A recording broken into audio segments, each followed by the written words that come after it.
하물며 이 큰 성읍 니느웨에는 좌우를 분별하지 못하는 자가 12만여 명이요 가축도 많이 있나니 내가 어찌 아끼지 아니하겠느냐 하시니라. 요나 4장 11절 말씀.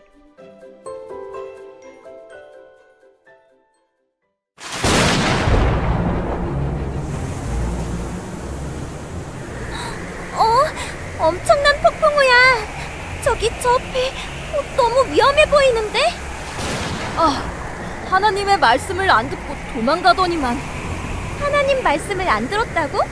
누가? 아니 그럼 저 폭풍우가 하나님 말씀을 듣지 않은 사람 때문에 저렇게 된 거야? 참. 저를 바다에 던지세요. 그래야 여러분들이 살 수 있습니다. 이 폭풍우는 제가 하나님께 순종하지 않아서 일어난 일입니다. 어서 저를 바다에 던지세요. 아니, 어떻게 그런 일이? 미안합니다. 우리는 살고 싶어요. 부디 당신이 믿는 하나님이 당신을 건져주시길 바라요.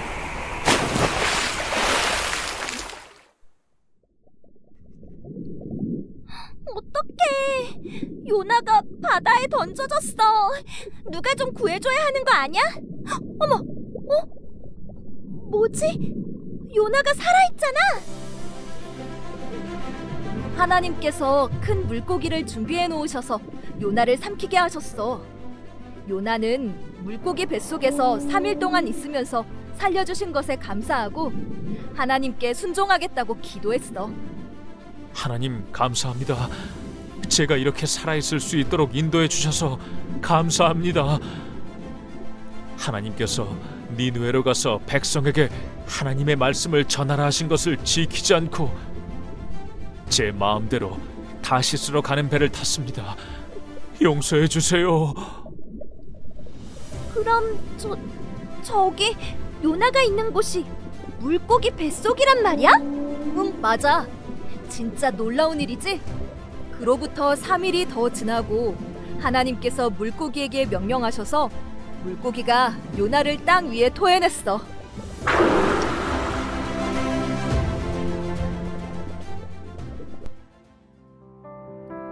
요나야, 일어나 저 큰 성 니느웨에 가서 하나님이 심판하실 것을 전하라. 네, 하나님, 가겠습니다. 니느웨 사람들은 들으시오. 40일이 지나면 이 성이 무너질 것입니다. 하나님께서 니느웨를 심판하실 겁니다. 하나님 앞으로 돌아오십시오. 하나님은 여러분을 사랑하고 기다리십니다. 하나님을 멀리 떠났던 죄를 용서해 주세요. 잘못했습니다. 하나님, 돈에만 너무 집착하며 살았어요. 용서해 주세요. 아니, 이게 무슨 일이지? 니느웨 사람들이 진심으로 회개하고 있어. 맞아. 심판의 메시지를 들은 니느웨 왕뿐 아니라 모든 백성도 하나님을 믿고 금식하며 회개하기 시작했어.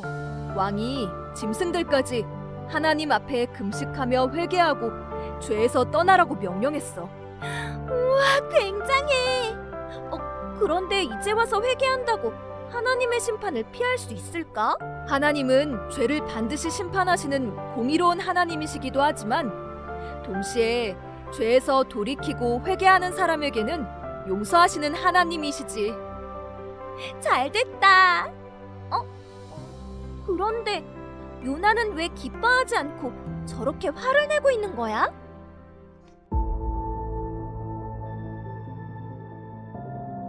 제가 이스라엘에 있을 때부터 하나님은 또 이들을 용서하실 줄 알았다고요. 저 니느웨 사람들이 심판받지 않고 용서받는 것을 보느니 차라리 죽는 게 더 낫겠습니다. 니느웨는 이스라엘을 끊임없이 괴롭히고 공격한 원수였거든. 뿐만 아니라 니느웨 사람들은 하나님을 믿지 않고 우상을 섬기는 사람들이었어. 요나는 니느웨 사람들이 무서운 심판을 받길 원했던 거지. 아, 그래서 요나는 처음부터 하나님 말씀에 순종하지 않고 다시스로 가는 배를 탔던 거구나. 이제 요나의 마음이 이해가 간다. 요나가 니느웨 성 밖으로 나가 작은 초막을 하나 지어놓고 거기 앉아 니느웨 성에 무슨 일이 일어나지는 않을까 하고 지켜보고 있었어.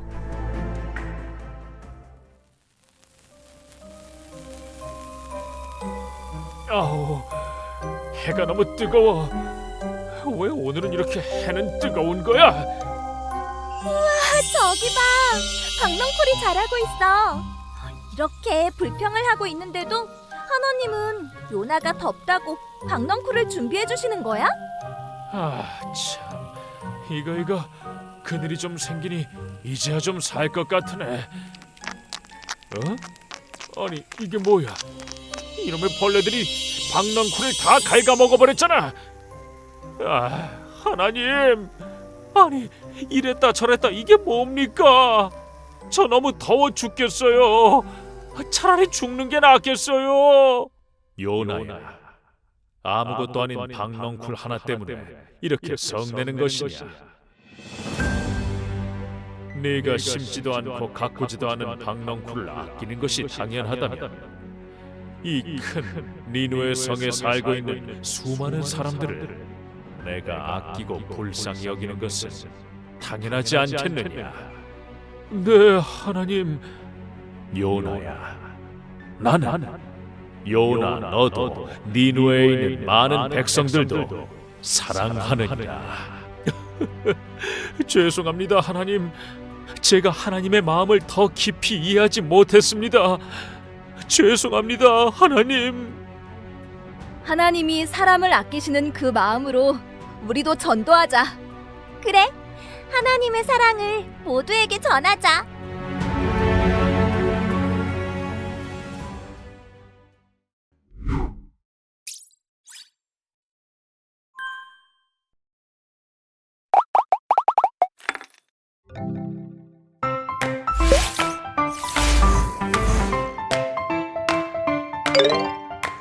전도 선교 주일 말씀을 배워볼게요.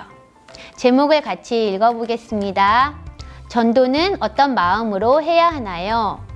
오늘은 전도 선교 주일로 지켜요. 하나님께서는 우리가 전도하고 선교하는 것을 기뻐하시지요. 자, 우리 친구들이 제목을 기억하고 또 요절 말씀을 챈트로 배워보도록 하겠습니다.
요나는 니느웨에 가서 하나님의 말씀을 외쳤어요.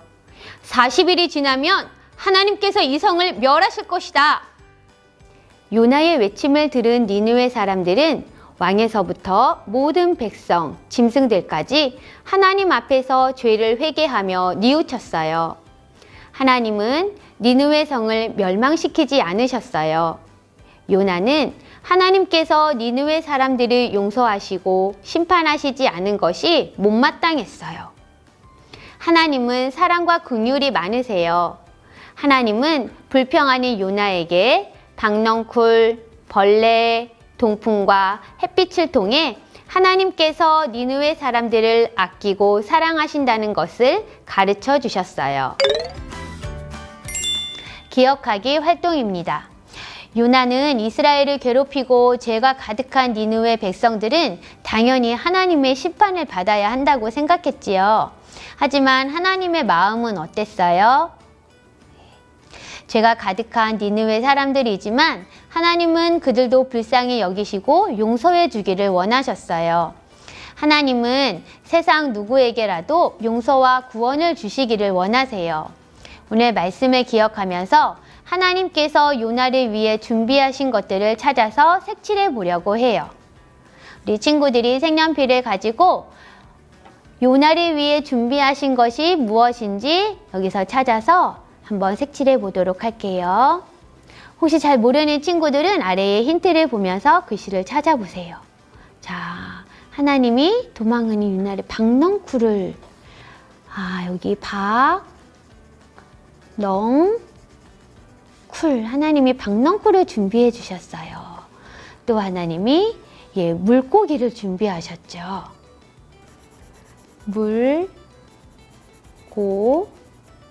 하나님이 물고기를 준비하셨어요.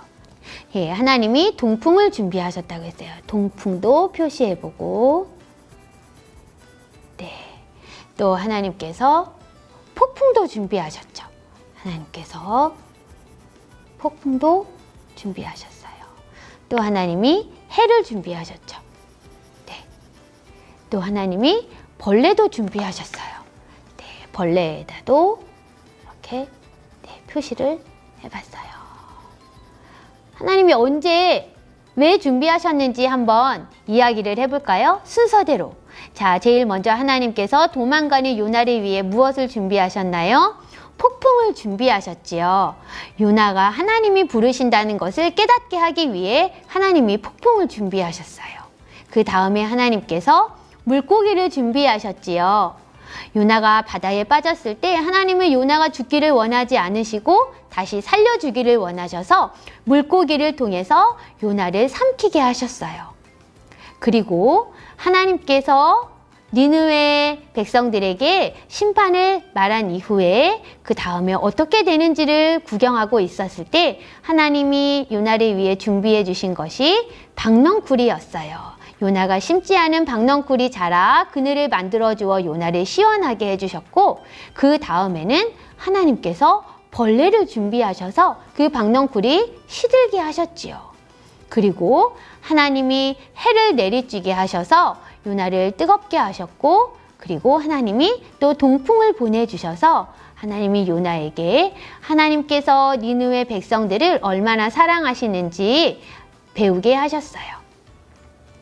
자, 우리 친구들 하나님은 요나가 하나님의 마음을 깨닫기를 원하셨어요. 니느웨 백성들이 단순히 죄에 대해서 심판받는 것이 아니라 하나님께 회개하고 죄에서 돌이킬 때 그들을 용서해 주시는 하나님의 마음을 알기를 원하셨지요. 우리 친구들은 어떤 마음으로 전도해야 할까요? 우리 핵심 문장으로 한번 대답해 볼게요. 사람들을 아끼시는 하나님의 마음으로 전도해요. 요나가 니느웨 사람들에게 전도는 했지만 하나님의 마음을 처음에는 잘 알지 못했어요.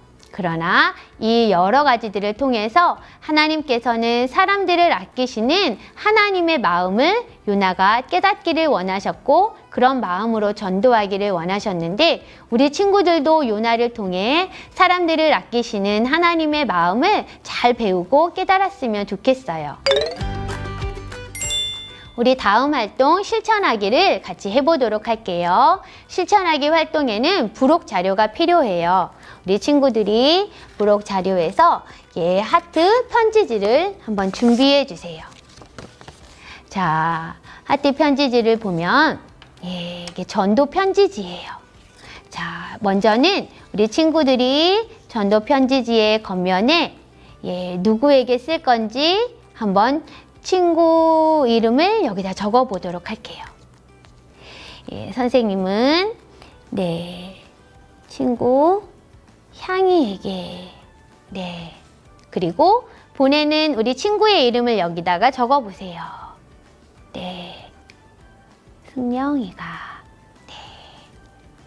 이렇게 받을 친구와 그 다음에 편지를 보낼 우리 친구의 이름을 같이 적었지요. 그러면 이 편지 속에는 어떤 내용이 있을까? 우리 친구들이 편지지 안쪽의 내용을 먼저 한번 같이 읽어볼게요. 여기에다도 친구의 이름을 한번 적어주세요. 이 편지를 읽을 친구의 이름을 적고 향이에게 그리고 친구의 이름을 불러주는 거예요. 자, 그리고 맨 끝에는 마음을 담아 보내는 자신의 이름을 여기다가 적어주세요. 그리고 편지의 내용을 같이 한번 선생님과 읽어볼게요. 친구에게, 친구야, 내가 너를 좋아하는 것보다 너를 더 많이 사랑하시는 분이 계신단다. 그분은 바로 하나님이셔.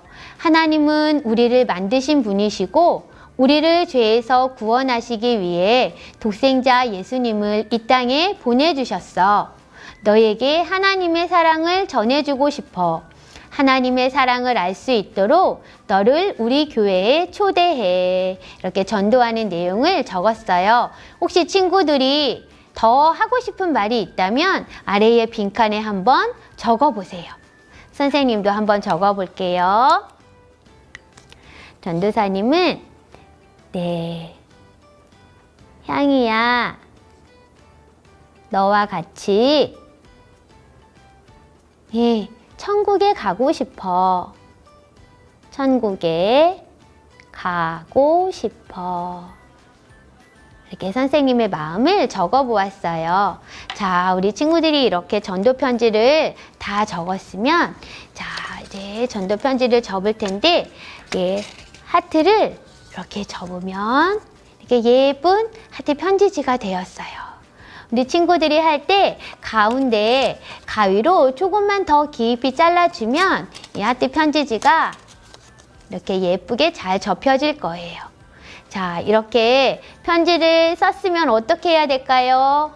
네, 이 편지를 꼭 전해줘야 되겠지요. 이거 전해주기 전에 우리 친구들이 이 편지를 적고 난 후에 먼저 기도하세요. 하나님, 내가 이 편지를 친구에게 전해줄 텐데 친구의 마음도 움직이고 하나님이 내 친구도 같이 교회 올 수 있게 해주세요. 이렇게 친구들이 기도하세요. 그리고 이 편지를 친구들 만나서 꼭 전해주도록 하세요.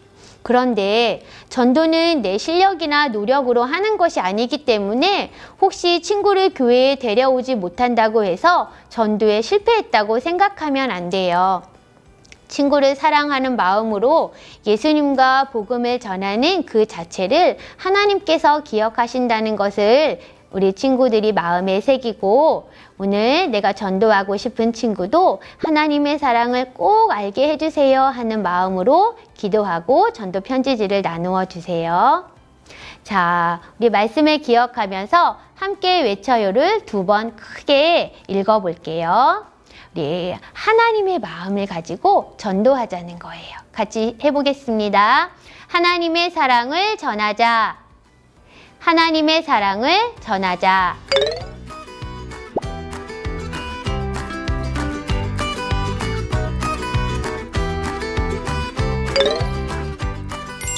함께 기도하겠습니다.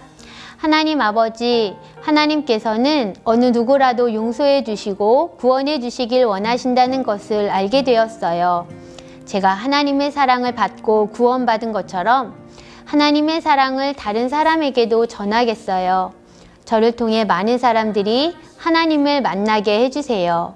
예수님의 이름으로 기도합니다. 아멘.